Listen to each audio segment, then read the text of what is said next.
शिवसेनेच्या बालेकिल्ल्यात पुन्हा एकदा भाजप आपलं संघटन मजबूत करताना या ठिकाणी पाहायला मिळत आहे। सावंतवाडी विधानसभा मतदारसंघातून बंडखोरी केलेले युवा नेते विशाल परब यांची पुन्हा एकदा भाजपमध्ये घरवापसी झालेली पाहायला मिळते आहे आणि रत्नागिरी जिल्ह्यात पुन्हा एकदा घरवापसी झालेल्या विशाल परब यांचं जोरदार स्वागत या ठिकाणी करण्यात आलेलं पाहायला मिळतंय। तुम्ही बघू शकता की आपण सध्या हातिवरे टोल नाके परिसरामध्ये आहोत आणि मोठ्या संख्येने या ठिकाणी कार्यकर्ते जमलेले आहेत आणि विशाल परब यांचं स्वागत या ठिकाणी करण्यात आलेलं पाहायला मिळतंय। स्वतः विशाल परब जे आपल्यासोबत या ठिकाणी उपस्थित आहेत। साहेब, पुन्हा एकदा घरवापसी, भाजप पुन्हा एकदा या ठिकाणी आपला किल्ला बांधण्याचा प्रयत्न या ठिकाणी करतोय।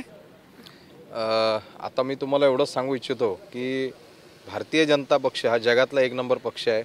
प्रथम राष्ट्र, नंतर पक्ष आणि नंतर स्वतः आम्ही, अशा प्रकारे आम्ही सर्व कार्यकर्ते एकत्रपणे काल भारतीय जनता पक्षामध्ये ॲक्टिव्ह झालो। कारण आम्ही घरामध्येच होतो, म्हणजे घराच्या बाहेर कुठे गेलेलो नव्हतो। आमचे कार्यकर्ते एवढे ॲक्टिव्ह झालेत की भारतीय जनता पक्ष याच्यापूर्वी पण प्रेम करत होतो, आजही करतो आणि पुढे सुद्धा करणार आहोत। तर मला एवढंच सांगावंसं वाटतं की आम्ही आज या रत्नागिरीच्या दिशेने रायगड मार्गे आम्ही सिंधुदुर्गला जात असताना असंख्य ठिकाणी आमचं स्वागत केलं गेलं। आम्ही भारतीय जनता पक्षाने असंख्य लोकांचे आभारी आहोत। माझ्या सर्व वरिष्ठ नेत्यांचे सुद्धा आम्ही आभारी आहोत, कारण त्यांनी आमच्यावर पुन्हा एकदा विश्वास आम्हाला दाखवून दिला। या ठिकाणी तुम्ही विधानसभा मतदारसंघातून विक्रमी मतं या ठिकाणी मिळवलेली, ते अपक्ष म्हणून सुद्धा, असं असताना सुद्धा पुन्हा पक्षप्रवेश झालेला आहे। रवींद्र चव्हाणांनी पुन्हा एकदा विश्वास दाखवला आहे। खरं तर भाजपने पुन्हा एकदा विश्वास दाखवलेला आहे। काही कमिटमेंट या ठिकाणी दिली गेली आहे का? सर, कमिटमेंटचा विषयच नाही आहे। आपण कार्यकर्ता आहोत। कार्यकर्त्याला कार्य केल्यानंतर आज ना उद्या फळ मिळणार हे सगळ्यांना माहिती आहे। कार्य करणं हे काळाची गरज आहे। लोकांसाठी आपण पक्षामध्ये काहीतरी कार्य करायचं आहे। लोकांना इथे आज रोजगाराचे प्रश्न आहेत, असंख्य प्रश्न आहेत। हे प्रश्न सोडवण्याचं कार्य आमच्यासारख्या प्रतिनिधींनी केलं पाहिजे आणि ते मी करणार आहे। सिंधुदुर्गचं राजकारण या ठिकाणी राणेंशिवाय या ठिकाणी संपत नाही किंवा ते पुढे जात नाही। असं असताना सुद्धा राणेंशी प्रत्येक राजकीय पक्षाला किंवा पुढाऱ्याला या ठिकाणी राणेंशी जुळवून घ्यायला लागतं। अशा पद्धतीमध्ये तुमची भूमिका नेमकी काय असेल? बघा, मी एक छोटासा कार्यकर्ता आहे।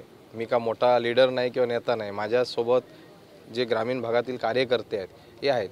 मी त्यांना आदरणीय म्हणतोय, त्यावेळी पण मी आदरणीय म्हणत होतो। ते माझे नेते आहेत आणि त्यांच्या सांगण्यानुसारच किंवा त्यांच्या बोलण्यानुसारच आम्ही भारतीय जनता पक्षामध्ये कार्य करणार आहोत। स्थानिक स्वराज्य संस्था निवडणुका समोर येत आहेत, अशा वेळेला तुमचा पक्षप्रवेश या ठिकाणी होतो आहे।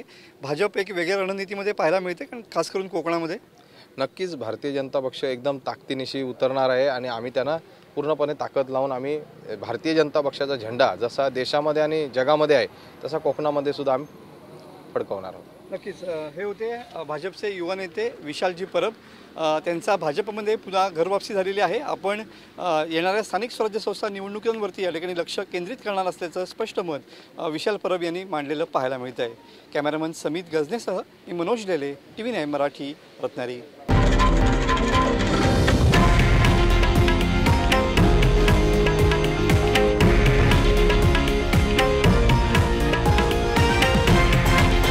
हे आहे देशातील नंबर 1 न्यूज नेटवर्क आणि आपण पाहत आहात TV9 मराठी, एकमेव।